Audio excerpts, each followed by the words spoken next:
Hello,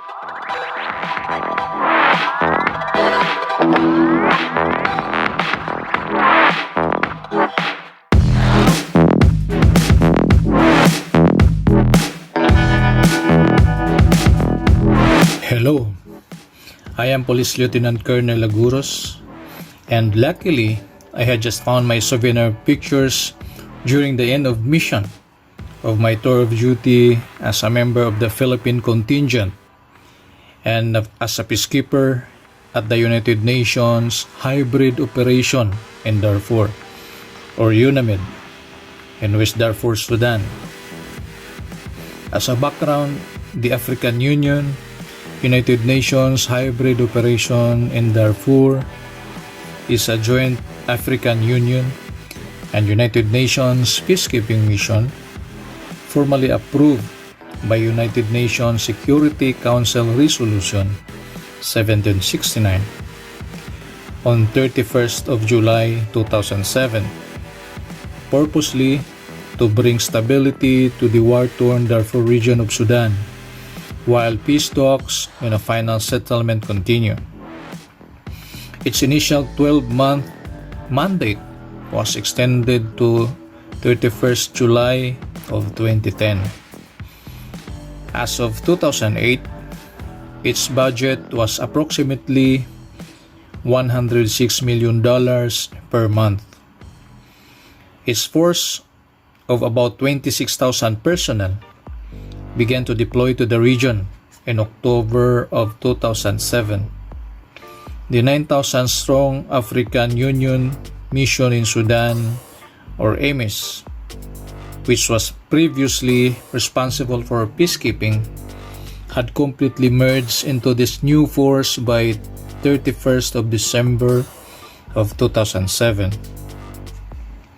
The mandate is for a force of up to 19,555 military personnel and 3,772 police, along with a further 19 formed police units comprising up to 140 personnel each. The peacekeepers are allowed to use force to protect civilians and humanitarian operations. UNAMID is the first joint UN-AU force and the largest peacekeeping mission.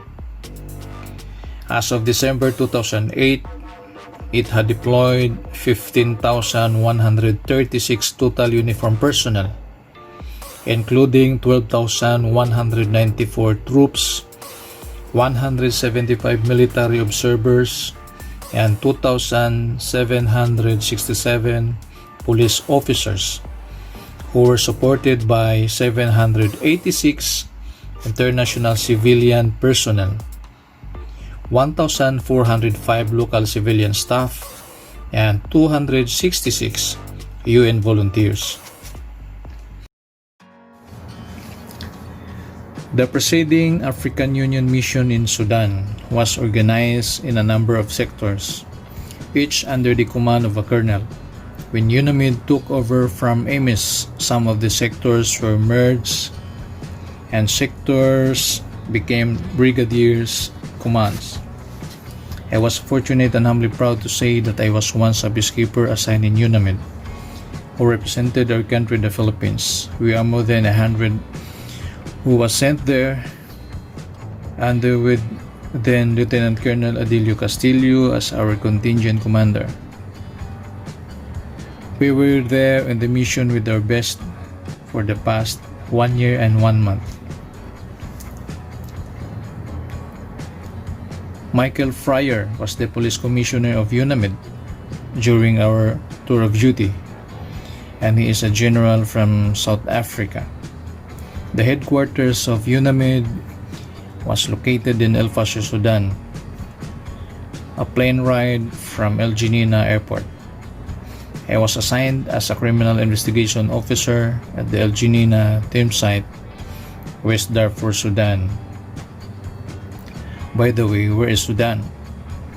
Western Sudan is a historic region in the northern part of West Africa. Traditionally, the Western Sudan extends from the Atlantic Ocean across to the basin of Lake Chad and includes the savanna and Sahel lands north of the West African tropical rainforest belt. Obviously, working in the UN mission is a very good experience to me. You will know how to learn and respect other culture. You will learn how to be flexible with people from different backgrounds. From Egypt, from Zambia, from Pakistan, Jordan, Cameroon, Nigeria, South Africa, and others.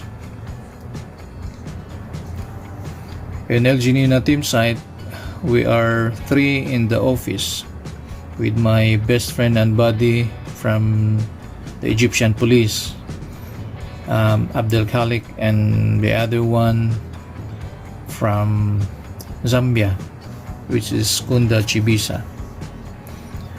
We always laugh and always happy working. No stress at all.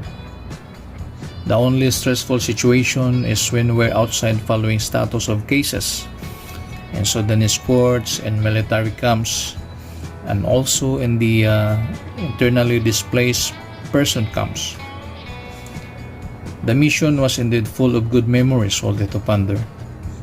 When our contingent was about to leave the mission, we bid goodbye to our friends and fellow police and military officers. After leaving El Janina, we traveled to UNAMID headquarters in El Fasher to process our clearances and wait for our flight going to Khartoum. And from there, we will be traveling via Manama in Bahrain and back to Manila. We stayed in El Fasher for a week or more. I forgot already. We stayed in the accommodation with our fellow Filipino contingents, and there we go. We just find ourselves places to sleep and rest.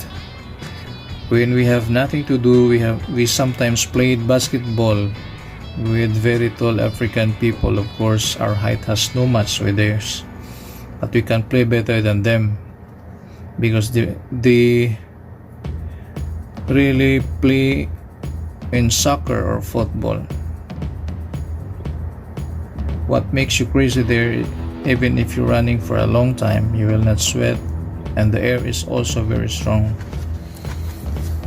It was indeed an honor for me, my family, the Philippine National Police, and my country, the Philippines, that at least to impart our efforts of keeping peace in that part of the planet. We're not afraid to die, but happy to come alive. Thank you so much for watching, and for those who are new to my channel, please subscribe and click the notification bell so you will be updated of the inspiring videos that I want to share.